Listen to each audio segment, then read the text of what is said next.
I've been reading a lot on about matchups online, and a lot of people seem to think Kirby can go somewhat even with Sheik. Interesting. I don't know about that. Well, let's find out. He can definitely use her needles to his advantage. And he can duck under her grabs and stuff. I like him, and Game & Watch can just duck under so much stuff, as Gimmer so happily demonstrated once. Yeah. Right now it seems pretty even. Tohfoo looks like he has momentum over Brian. With the up airs. The thing I would be worried about in this matchup as Kirby is that he's really light. And so one good up air will take him out. Yeah, just like a well-spaced up air, bouncing fish. Oh, a side smash. I don't know. Right now, Brian has the advantage, it looks like. There's still even stocks, but we'll see how this Kirby works out. Just got to watch out for Sheik's range, because even Sheik has some range on Kirby. Yeah, Sheik, her forward there actually has a surprising amount of range. So and up smash. Ooh. No, not quite yet. Not quite. Yeah, that I wouldn't have been surprised with the up smash kill just because Kirby's so light. But he definitely needs to be on the lookout for it now, because one good hit from Sheik is going to end this stock. Down throw on Sheik. Still no copies in play, so... Oh, side smash takes out Sheik's first stock. Yeah, the ledges on the stage are a bit awkward, because you can, like... I'm pretty sure the side smash would have hit anyways, but on Battlefield in particular, some attacks will just hit below the ledge for pretty much no reason at all. Like Mario's dash attack, get up attacks, and it'll like stage spike you. Right. In that case, it wasn't a stage spike though, so I think it was just the normal F smash behavior. Let's see, Kirby throwing out a hammer too. Oh wow. So Brian's currently up 62% over Tohfoo. Well, I mean, so at least he's going to have a good clean stock if he loses his. And yeah. Up air, there goes Kirby's first stock.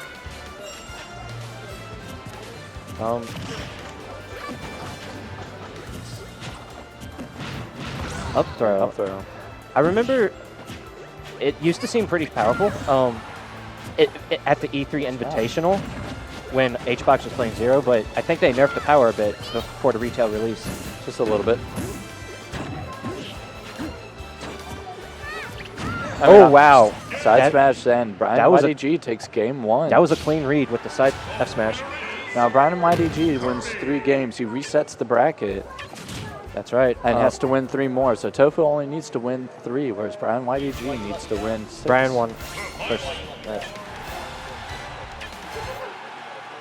22.5. Nice. My cash. All right, so we're back on Battlefield.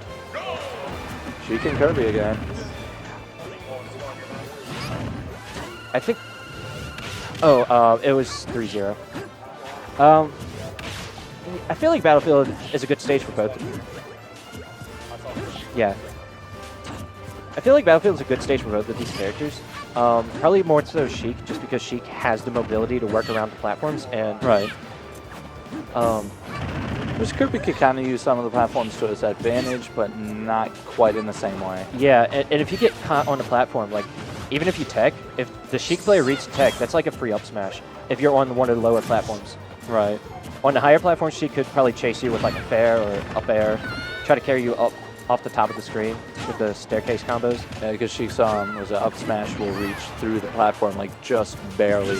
Yeah, and it might, I think it might have a sweet spot on it, and she can definitely hit it through the platform. Right.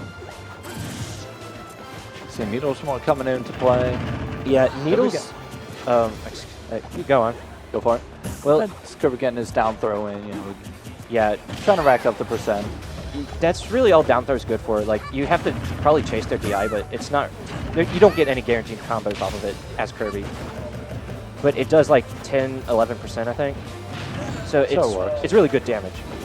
As far as Sheik, Needles are really good, especially if she has the lead, because she can basically sit back and camp. Right. And it's like Fox lasers in Melee. It's pressure from a distance. And a lot of characters can't deal with it. Especially since it also stops them in the tracks if they're not blocking or doing anything about it. And if you block them, Sheik has so little cooldown on them that she can just charge up more needles. Either that or just rush you down as you're trying to block. Right. So Brian's definitely... Oh, he got back on the stage. That was not a good position to be in. Kirby's similar to DDD. He has multiple jumps. That's weird. Did he just like barely jump up and do his rock, or just because it looked like he hit with a rock somehow, and that move almost never hits. With backdrop. With the rock, if you use, I might be wrong, but if you use it in this game on the ground, you always hit with the sour spot on it, and the sour spot sends you. It's like a semi-spike angle. It sends you like at a steep horizontal angle, and if you're by the ledge, it's actually really good for launching people off the side. Okay. But I don't know. Did it hit? Just barely.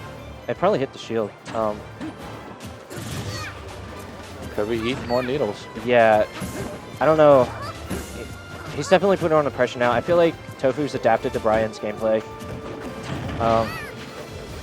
As I was saying, in many ways, Kirby's like DDD. He has the multiple jumps, so he can mix up his options, but he has a hard time returning to stage. And Kirby SDs. Yep. Just couldn't quite make it back up, so Tohfoo takes it. It's now 1-1. Oh. Tohfoo, so 1. Yep. It's sick. Meta Knight. Oh, Meta Knight. Oh. Now I'm curious to see where this is going to go. I don't know. Meta Knight's fast, but his range is, the sword will be in the face and you'll still miss. The only attacks of Meta Knights that really have any range are his F tilt and his down B, which is a dimensional cape. Right. When he appears, like, it covers a massive range. If he confirms a dash attack, that can lead into like a U-air chain or even an up B at higher percents for the kill.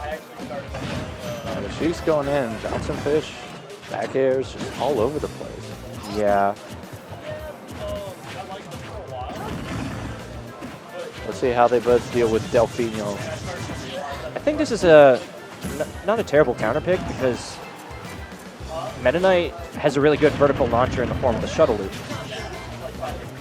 And if he can hit confirm both hits of the shuttle loop, it's going to kill really early on the stage. Especially, being on like the high platform. And I also think it might be a good idea to be on the stage just to interrupt Tohfoo's spacing. Simply because he has to react to how the stage is flowing.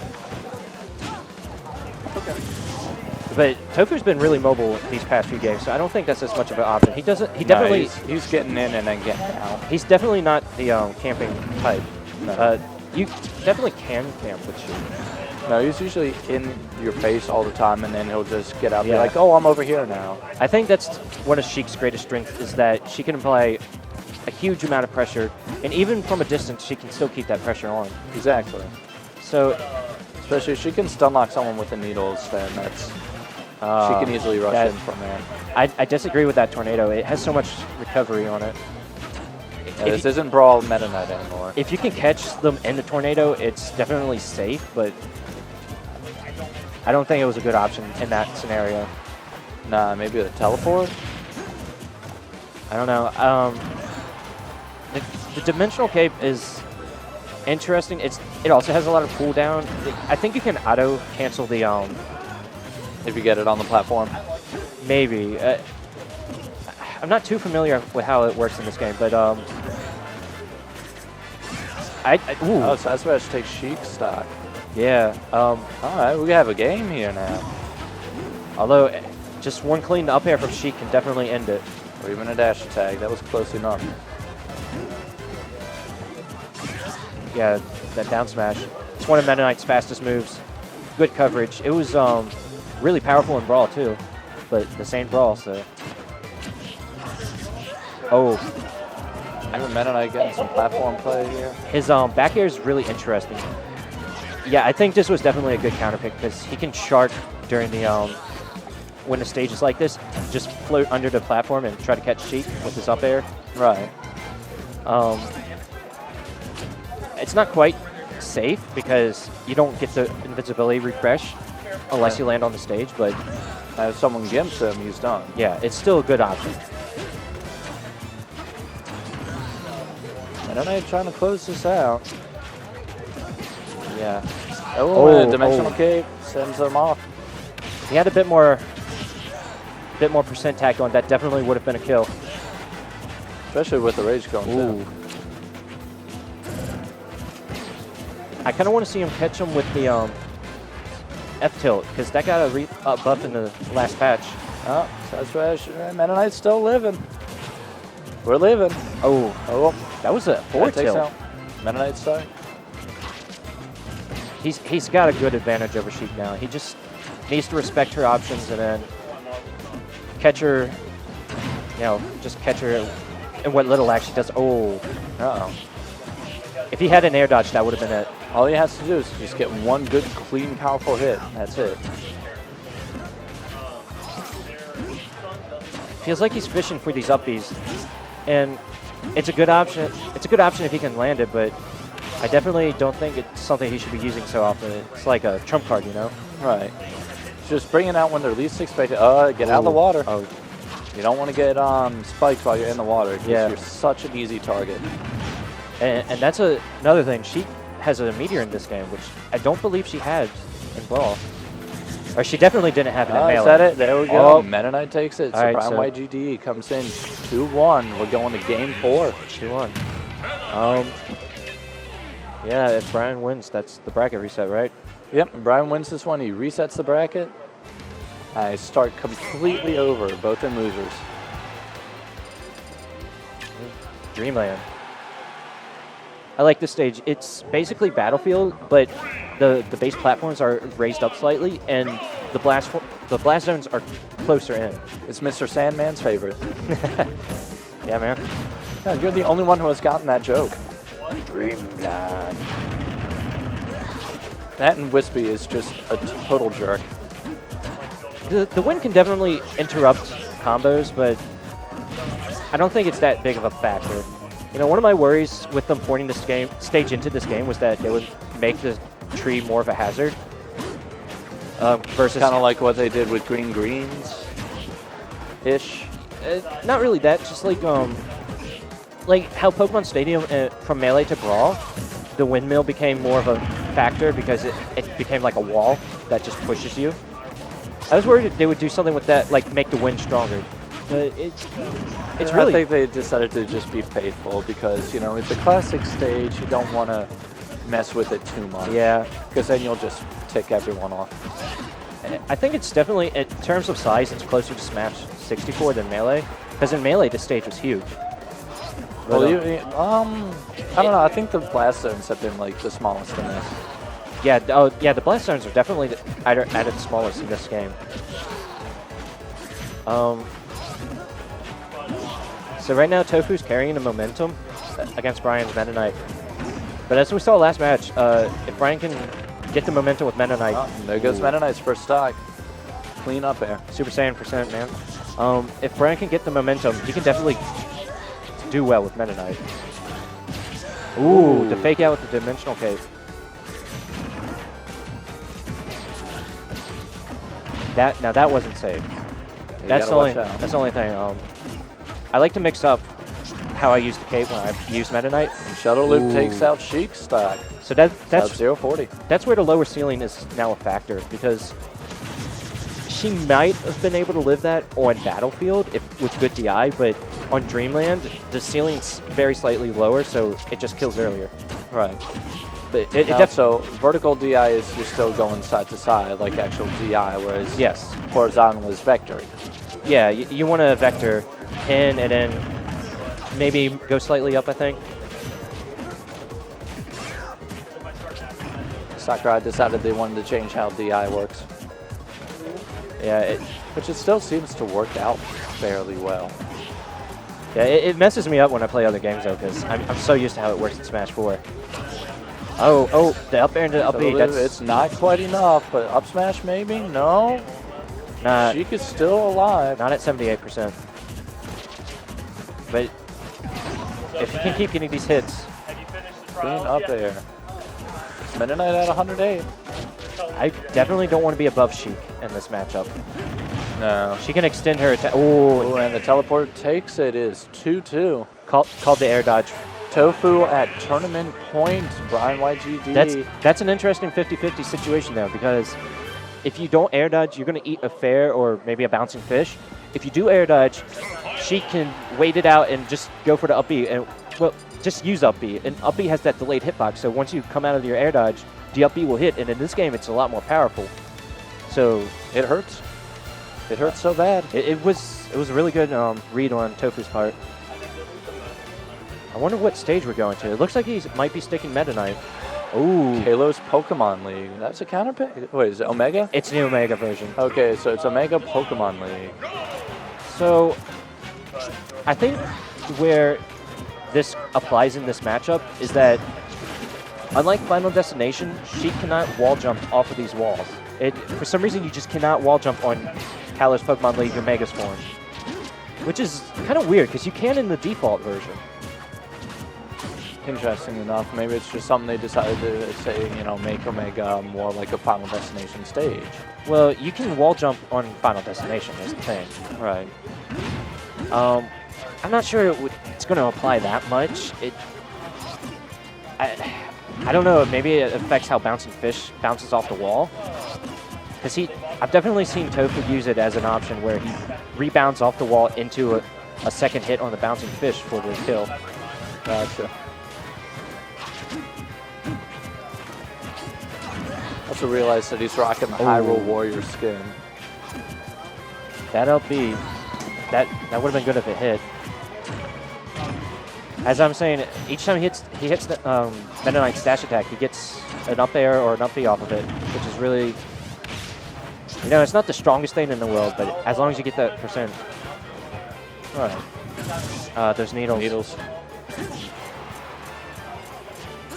Oh, needles and the Bouncing Fish.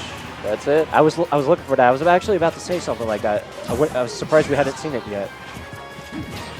It's just, you know, he pulls it out whenever he thinks it's going to work best. Yeah. He seems to have that good judgment on it. And Meta Knight's just throwing out shuttle loops. Like, I don't know what you're fishing for, man, but yeah, you can't keep doing that. You're going to leave yourself helpless, and she's going to capitalize on punishing that. You kind of want to stay safe when you're playing against, well, really any character, but especially Sheik. Right. Because most characters do not have the frame data Sheik does. So if you, like that, Yeah, like he has so much recovery on his down B, so she can just run in with the grab. Or just anything he wants. There goes another Bouncing Fish. Ooh, that grenade. Oh, that was interesting. I don't really agree with it. I probably would have tried it if I was in that same situation, but the grenades, they just don't really have the, I guess they're pressure, option coverage, really. Hey, down throw from Meta Knight. Can he close out the stock? He's trying. That hitbox. So something, if people are coming in from melee, that's different about Sheik's up B is that, for one, it can kill now, and two, when she reappears, she has like a weak sour spot on her body, and then off to the side, she actually has a wind hitbox that'll push you. Like, Meta Knight brings it back in with the side B. Oh, no ledge, and that's it. Tohfoo takes the tournament. Tohfoo. Tohfoo. I didn't say Tohfoo. It sounded like it to me. It was close, but no. It was Tohfoo.